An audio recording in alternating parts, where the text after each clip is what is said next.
Say no more. Guy Kawasaki, everyone. Thank you, Guy.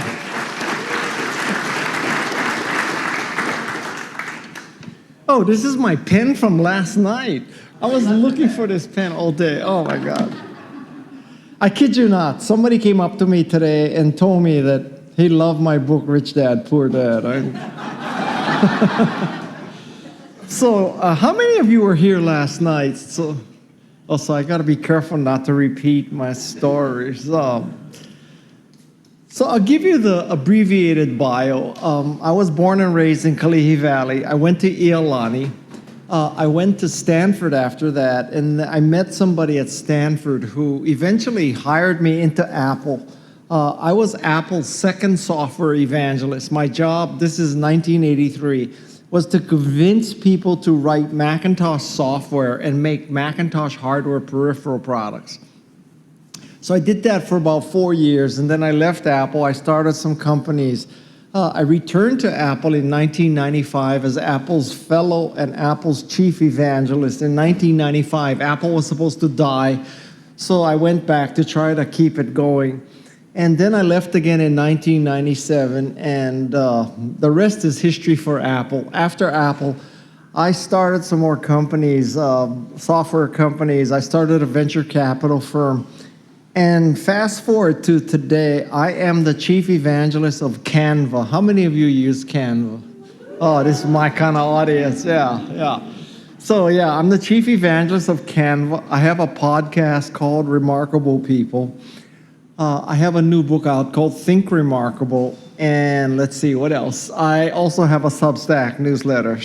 And I live in Santa Cruz, California, and but I was born and raised in Kalihi Valley, and if you want to see, I can drop into Pigeon anytime you want. I mean, I have been trying to control my Pigeon for about 50 years, and I just haven't succeeded. And then actually, I interviewed somebody on my podcast who's a linguist, and I said, I really feel like when I drop into Pigeon, people are judging me. And she said, Guy, I mean, you are what you are. You should not be afraid to drop into Pigeon. It's part of your identity. So maybe I'll do that. But, it's hard for me. So I always use a top 10 format for my speeches, and this is because I've been in Silicon Valley for about 40 years, so I've seen a lot of high-tech CEOs speak. And I can tell you there's two salient things about high-tech CEOs. First, they almost always suck as speakers. And second, they go long, and that is a deadly combination. If you suck and you're short, it's okay. And if you're great and you're long, it's okay. But if you suck and you go long, that's really a problem. So I use the top 10 format so that in case you think I suck, you know about how much longer I'll suck. You can track progress. Now, this speech today is about how to be a remarkable entrepreneur. And so I have been an entrepreneur several times. As a venture capitalist, I coach many entrepreneurs. And I work for Google, I work for Apple, I work for Canva. I was on the Wikipedia board of directors. I've been around. And so I try to incorporate all these experiences into this presentation. And then the other thing that I have, which is this massive resource, is my podcast. And so I have this podcast called Remarkable People. And if you're not familiar with that woman, that is Jane Goodall. So Jane Goodall is picking lice out of my hair. And I thought that would be like, who else has a picture of Jane Goodall picking lice out of his hair? And I have become close friends with Jane Goodall, and I can tell you that I think she's the most remarkable person alive today, by far. And that's my podcast. So what I do is I interview remarkable people to figure out how they got to be remarkable so that I can pass that on to my listeners. And so these are the kind of people that I've had in my podcast. So up there is Jane Goodall. Next to her is a picture of Brandi Chastain. She's the women's soccer player when they won the World Cup. She took off her jersey and she was swinging it around. That's Brandy Chastain. Next then is Mark Rober. Do you know who Mark Rober is? You guys are too old. Mark Rober he is the YouTuber who, what he does is he puts what looks like Amazon boxes on people's doorsteps. And inside the box is an explosion. And out comes all kinds of stuff, including fart gas. And then there's a camera in there that it shows boom, and the guy freaking out because this thing exploded in his face. He also did Squirrel Olympics. So he has 30 million of his closest friends on YouTube. So I interviewed him. Bottom left corner is Steve Wozniak. And this picture is to illustrate to you what rich howleys do when they get rich. They play Segway polo. The next person is Neil deGrasse Tyson, the astrophysicist. And underneath Neil deGrasse Tyson, that's a picture. The woman in the middle is Margaret Atwood. Margaret Atwood wrote the book The Handmaid's Tale. And I'll tell you a little side story about Margaret Atwood. I've had about 250 guests, and believe it or not, Margaret Atwood, she must be 80 years old. She lives near Toronto. She dropped the first F-bomb in my podcast. And I say that with great pride. I thought it was going to be Gary Vaynerchuk, but Margaret Atwood beat Gary Vaynerchuk to dropping the F-bomb in my podcast. Next to her is Stacey Abrams. She's the politician, author, and civic leader from Georgia. And knock on wood, someday she is the second or third female president of the United States. And finally, I posted this picture to my threads and my Instagram, and I had this picture of all the Cybertrucks lined up out there. And the caption was, "Hawaiians are not dumb, brah." And I posted that. Where was I? Okay.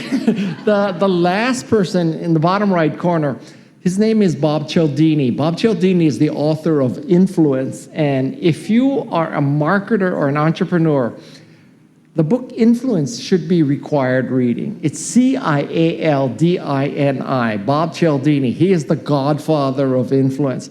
So that's the kind of people that I have on my podcast. Now, not everybody on my podcast is rich and famous. In fact, my podcast is called Remarkable People, not rich and famous people.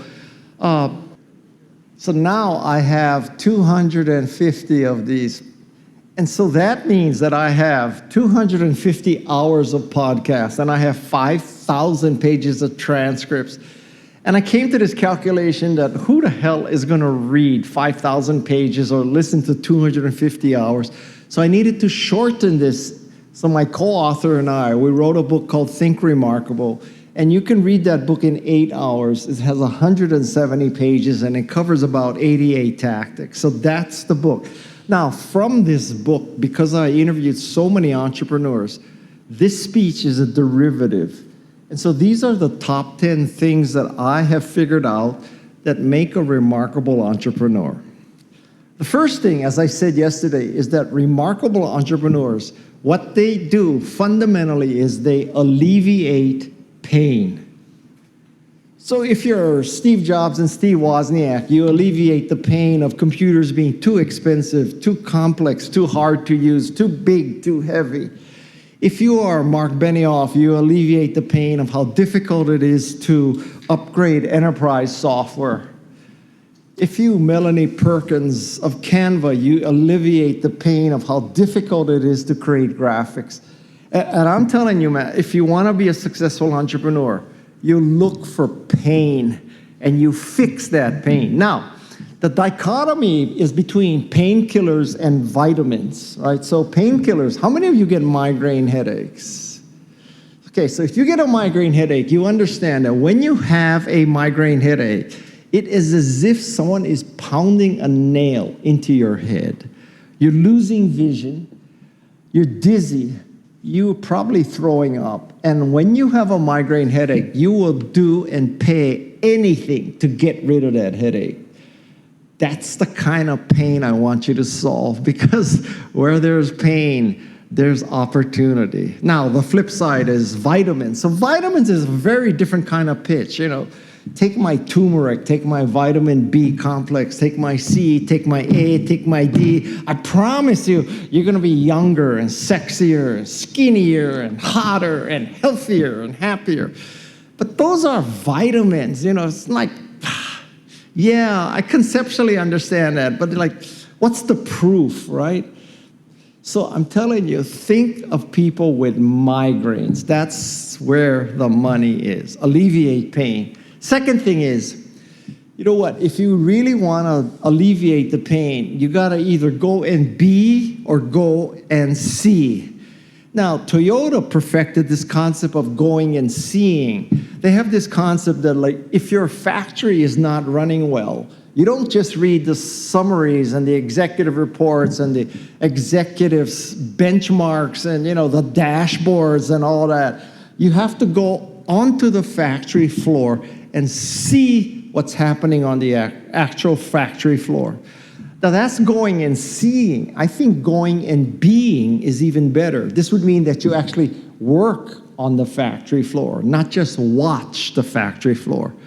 And I'll tell you a great story. A friend of mine named Martin Lindstrom, he was retained by an Italian pharmaceutical company. And the pharmaceutical company told him, we want to get, I hate this phrase, closer to the customer.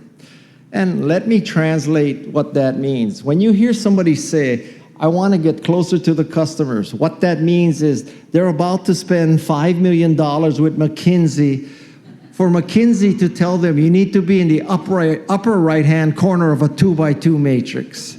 I just saved you all $5 million. That's what McKinsey is going to tell you. And so what he did is he took the executives of this pharmaceutical company, he put them in a room, and he made them breathe through straws. And breathing through straw is a pain in the ass. It's not very comfortable. Let's just say, you would truly appreciate breathing if you had to breathe through a straw. And at the end of this exercise, what he told people is, you want to be closer to your customer. I just made you into the customer. Your customers have asthma. That's what it's like to have asthma. You don't need a survey and a focus group. Just breathe through a straw. So I'm telling you, if you want to be a remarkable entrepreneur, you at the very least, you need to go and see. And even better, you go and be. Apple also represents this because they made the product that they wanted to use. Steve Wozniak made an Apple I. The Apple I was small and cheap and easy to use. He was the customer.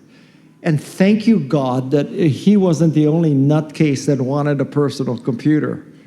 So I'm telling you, that is a very viable path to create the product that you yourself want to use. Now, many people will argue against that. They'll tell you, well, just because you want to use it doesn't prove there's a market. Well, I'll tell you something. Just because a research or focus group says they want the product doesn't mean they're going to use the product either. And I will tell you that if you look at the great technicals, the great technology companies, they really started with two guys in a garage, two gals in a garage, a guy and a gal in a garage, creating what they wanted to use. And lucky for them, they weren't the only two nutcases that wanted it. That's the story of Apple. So go and see or go and be. Number 3, this is a concept that I stole from Seth Godin. I interviewed Seth Godin this morning for my podcast.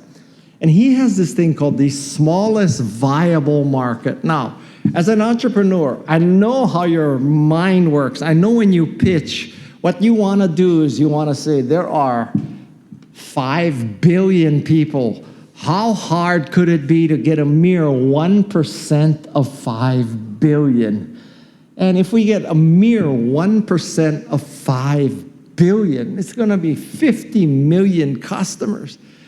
And you know what? I hate to tell you, but it is very hard to get 1% of 5 billion. So what you should do to understand the needs of your company, the needs of what you're trying to do is like, figure out what is the smallest viable market for my product or service. If you did a Substack newsletter, you could say to yourself, what's the smallest viable market? Well, if you had a small viable market for Substack of people paying to read your newsletter, if you had 2,000 people paying you $5 a month, it's $10,000, it's $120,000 a year. That's probably makes your Substack newsletter viable.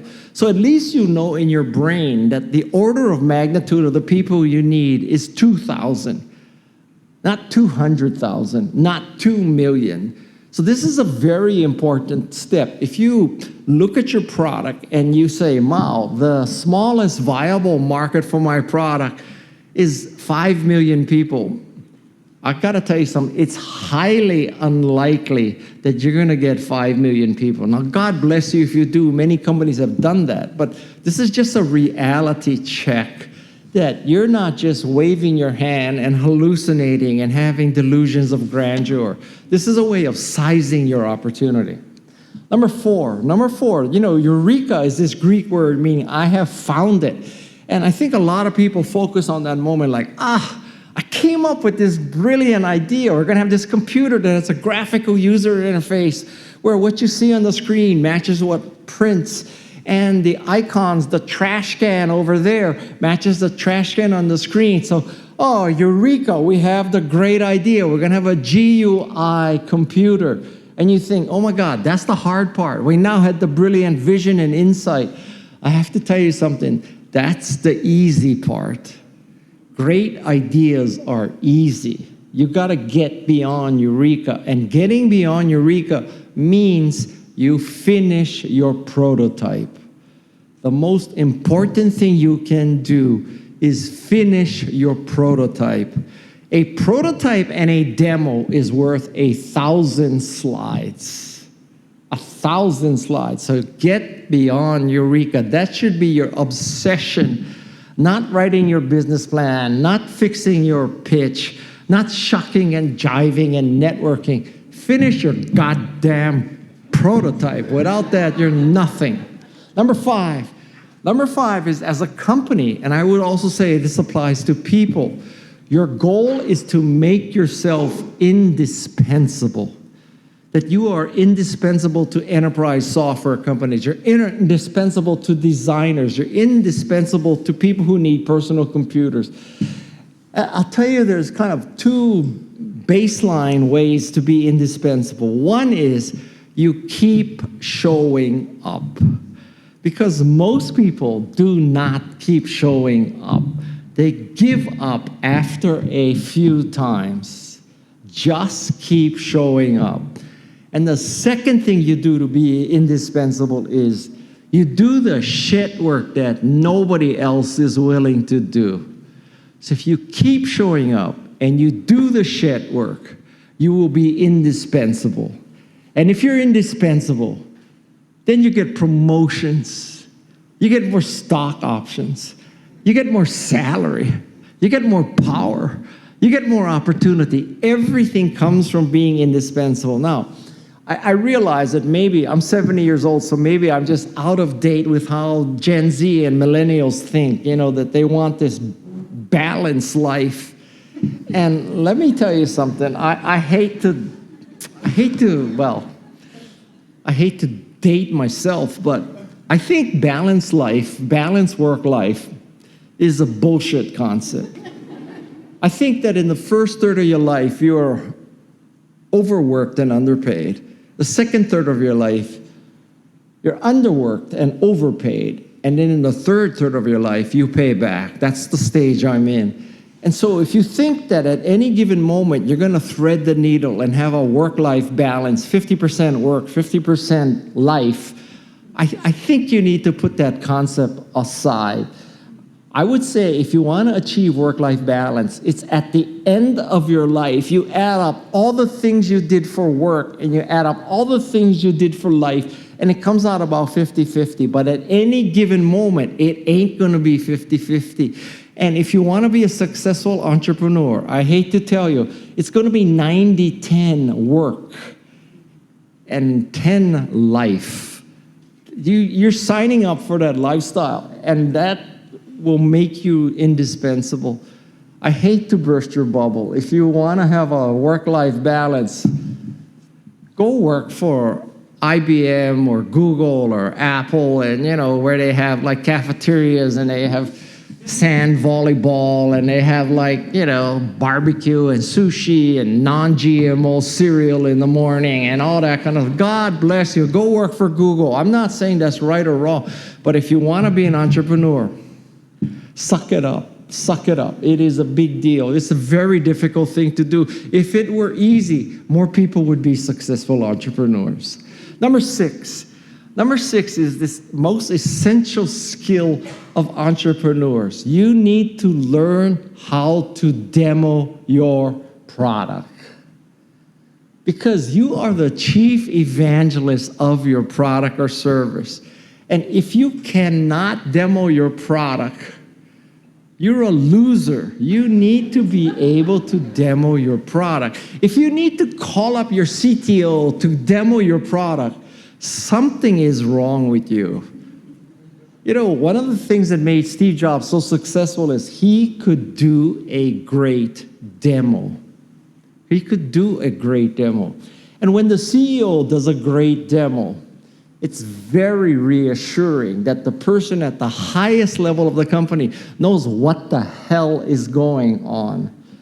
And I'll tell you something, you're gonna see many CEOs in your career who cannot do the demo. You need to learn how to do the demo. And the smaller the company, the more necessary it is for you to learn how to do a demo. Number seven is you need to hire different, which means that you want diversity in your company. You don't want everybody to be a Yale white male in your company. You want people of different genders, different sexual orientation, different races, and different ages, because diversity gives you power and it gives you strength and it prevents you from being blindsided. But if you hire everybody in your image, then you are at great risk because you will all be thinking alike. So, in a sense, I don't know why, the word woke has been, I think, appropriated from black people. And now, people like me, I think that if somebody said to me, "Guy, you are woke," I would take that as a great compliment. But there's some people in this world who think when they say that you're woke, it's an insult, and they're insulting you. I take that as a compliment. I think woke means that you understand the power of diversity. You need to get diverse people in your organization. I could tell you something about Steve Jobs. That in the middle 80s, this is way before, the Me Too movement and all the DEI programs and all that stuff. Half his direct reports were women. The person who ran the factory was a woman. The HR was a woman. The finance was a woman. Marketing was a woman. Like half of the people were women. I could tell you one thing about Steve Jobs. He did not give a shit about your gender, your race, your religion, even your educational level. All he cared about was that you were good at what you do. And that is a very good perspective because it is so hard to get great people. Why would you have these artificial barriers like, they have to be a male and they have to be white and they have to be from Yale? I mean, why would you shut down your genetic pool to that small a size sample?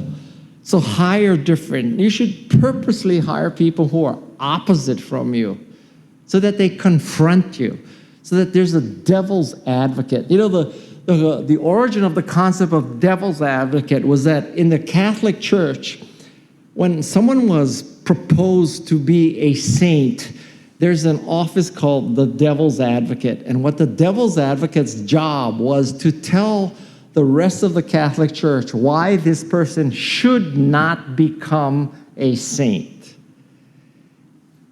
And I think that is a very powerful thing. Somebody should be the naysayer. Someone should be telling the emperor that he has or she has no clothes. Number eight is you gotta plant a lot of seeds. And I tell you something, that with the Macintosh, we thought we had it all figured out. We needed a spreadsheet, database, and word processor. And we were basically 0 for 3 there, thanks to my efforts. And as I look back, you know what? The product that really helped Apple survive and succeed was a product called Aldous PageMaker. And Aldous PageMaker created a forest called desktop publishing. We thought Macintosh was spreadsheet, database, and word processor. Come to find out, it's desktop publishing. And that was a very valuable lesson to me, because the founder of Aldous was a guy named Paul Brainerd. He wasn't Bill Gates. He wasn't someone from Ashton Tate or Microsoft or Lotus or WordPerfect. He was someone no one heard of. And I learned that, it's very hard to figure out exactly which seed will become the oak. You got to plant a lot of acorns to get an oak. And I'll tell you a story. So I live in Watsonville, California now, and there's a hill behind my house, and it had 150 eucalyptus trees on it. Now, eucalyptus trees here, it's kind of a nice thing, nice smell, lots of shade and stuff. But a eucalyptus tree in California is death, because it burns so well. And like where I live, you cannot get fire insurance anymore because there's so many forest fires. And a lot of that is because eucalyptus trees burn so well. And so I had 150 eucalyptus trees cut down from this hill. That was quite an endeavor. I didn't do it myself. It was quite an endeavor. So now I have this bare hill, and I say, looks like hell. Let us replant with native species. So the native species is an oak. So I got to figure out, how do you plant oaks on a bare hill? And like anything else, you go to the internet and you do your research, right? And I find out that if you take an oak sapling and put it in the ground, the oak sapling is this big, you think, oh my God, it's like, this is a big tree already, it's coming along. If you take that, or you start with an acorn, after a few years, the acorn is supposed to catch up to the sapling, because starting from an acorn yields a stronger tree. Now, I don't know, sounds good to me. What do I know, right? So I said, all right, so let's go find acorns. How hard could that be? It's not that easy. Not every oak tree puts out acorns. So I had to look all over, Santa Cruz and Los Gatos and Sunnyvale and San Jose for oak trees. Finally, I found a bunch of oak trees that had acorns. If you ever want acorns, I'll point you to the right tree. It's on University Avenue in Los Gatos. It's right next to the Warby Parker store. So if you go to the mainland and you want acorns, Warby Parker, University Avenue, Los Gatos, California. Okay, so now, first of all, they think, okay, who is this crazy Asian guy? He's picking up all the acorns in front of Warby Parker, right? Mr. Miyagi is collecting acorns. So I collect all these acorns. Now, the first thing you do with acorns is you take them home, you put them in a bucket of water. The acorns that float are dead. You throw them away. The acorns that sink are good. You take those acorns, you put them in a tray, you cover them with cloth, you put water on the cloth, you stick them in your refrigerator for 2 or 3 months, because you need to simulate winter, so the seeds, the acorns think, I've been through winter, it's spring, it's time to go forth. So you take them out of your refrigerator, you stick them in the ground, and I started with probably 300 acorns. You throw away about 100, so now, because they're dead, so now I'm at 200. I stick 200 in the ground, and 6 months later, there's 15 little seedlings. It's now been 2 years, and there's 5 little saplings. So I started with 200 or 300, and I'm down to 5. Now, if I were smart, I would have said, okay, I looked at all the acorns. These are the 5 that's going to grow. But there is no way to do that. You got to take and plant a lot of seeds. And the other thing that I learned from this acorn metaphor is that I am planting acorns. After 2 years, they're this big. It's going to be 20 years before someone can sit in the shade of those oak trees. And I will probably be dead. So that was a major moment for me to think, Guy, you truly are not doing this for you because you are going to be dead. You are doing this for your kids and your grandchildren. And that was a very heavy moment for me. I hope that I someday sit under the shade of those oak trees. Maybe they can just bury me under the shade of the oak trees. So, point is, plant many seeds. Number nine is you have got to sweat the small stuff. It's not just about this massive new AI algorithm you have. A lot of it is about just the presentation. It's your app. It's the UI. It's the user experience. It's these very, very simple things that, is it, how much friction are you putting in front of people? How many of you have ever completed a CAPTCHA on the first try? Because I am not one of those. So if you're saying, well, we want to have as many people register, sign up, and download our app, but let's put CAPTCHA in front of them, right? And so, I've seen CAPTCHA in non-Western letters. How do you type that letter in? I have never succeeded in CAPTCHA. And then this new kind of CAPTCHA where they say, click on everything with a bicycle in it. I'm telling you, I have clicked on it, and there are places where there is no bicycle, and yet I cannot get past that CAPTCHA. So these are the small things. But these small things, they create great impressions. A couple of days ago, I was in the Marriott of San Ramon, California. I spoke to SAP in San Ramon. And the way the parking lot of the Marriott San Ramon works is when you leave, you put in your room key. This is even after you checked out. You put in your room key, and that room key proves that you were a guest. So now the gate lifts up, right? Makes perfect sense. And they tell me, well, after that happens, you will have a slot that you can put the room key in so we can recycle the room key. Makes perfect sense. I don't want the room key, put the plastic back, right? But I noticed something. So you drive up to that thing, you put the room key in, the gate opens, and the slot to drop the room key is behind you. So how was I going to open the gate? Was I going to back up now and put the room key in and hope I get out before the gate comes down? This is the small kind of things. And you know what? The way to fix these small things is for you to go and be, right? If the manager of that hotel had to get out of that parking lot, open the gate with his room key, and then put the room key back in the slot behind him, I dare say that thing would be in front. This is the kind of thing you do. So if you have a software company and you have CAPTCHA, if you cannot get through CAPTCHA and your spouse cannot get through CAPTCHA, why do you have CAPTCHA?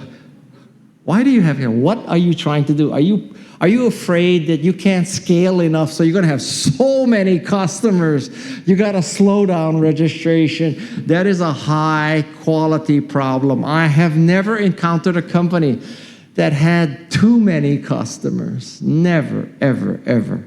And number 10 is that I have noticed in my life that, especially coming from Silicon Valley and being in tech, we have such an emphasis on making the right decision. And we use big data, and we use AI, and we use everything possible. We use all this very sophisticated tests and statistics because we're going to make the right decision. And once you make the right decision, it's easy. The hard part is making the decision. The easy part is implementation. And my observation for your entrepreneurs, it is quite the opposite. That you can never make a perfectly right decision because not all the data is there. And it's very hard to turn data into wisdom. You can collect a lot of data. That doesn't necessarily mean you have wisdom. So what I figured out in my life is that, yeah, you take your best shot at making a decision, but then what really counts is then once you make your decision, you focus on making your decision right. So rather than making the right decision, you focus on making your decision right. And if you make your decision right, then by definition, you made the right decision. So make your decision right. Now, I'm going to show you a little video, and thank you, God, that I'm doing it in Hawaii, because this is most likely the audience who will truly understand this video. And I forget how PowerPoint is going to work with this. So I'm going to set up the video in case that when I click, it immediately plays. I forget. So this is a video of a surfing competition in California. And I bet many of you are surfers. So much of surfing is spent waiting and paddling and looking, and you're trying to make the right decision. You want to pick the right wave. And what makes the right wave is the direction, the height, the speed, how many people are on the wave. There's a lot of factors in surfing, so it's a very complex decision. So you just sit there and you think so much about making the right decision. But then in surfing, sometimes you are not in control and you make a mistake. You pick the wrong wave, or you pick a suboptimal wave, or the wave picks you. Any of those things can happen. And at that point, the question is, what do you do? And I'll show you this video. I'm going to click. Hey, Michael, press the advance key. I think you can. No. There. Click that. Yeah. So here she is in the competition. She's turning around. She's trying to make the right decision, sit in the right place. Oops, she picks the wrong place. She's in the white water. She's getting thrashed. But what does she do? She stands up and she gets a ride out of the wrong decision. And I think that is a great metaphor for life. You do everything you can to catch the right wave. But sometimes you make a mistake, or sometimes a wave catches you, and then what do? Do you just give up, or do you make the decision right? And what she did is she made the decision right. That's what you need to do to be an entrepreneur. So that is my top 10 about how to be a remarkable entrepreneur. It's based on this book called Think Remarkable. And the last thing I'm going to show you is this QR code, because my Substack newsletter covers topics like this. So it would be just great if you would please subscribe to this newsletter. And it is free right now anyway. I'm still defining my minimum viable audience. And this newsletter handles things like how to make pitches and how to make decisions, and it's kind of peripatetic. I just do whatever I want to do with this newsletter. You will enjoy this newsletter, okay? So it probably takes you to the first or one of the newsletters, and then in the body of the newsletter, there's a subscription thing in the middle of the body. So we hope you like what you're reading and you decide to subscribe. So that is my Substack newsletter.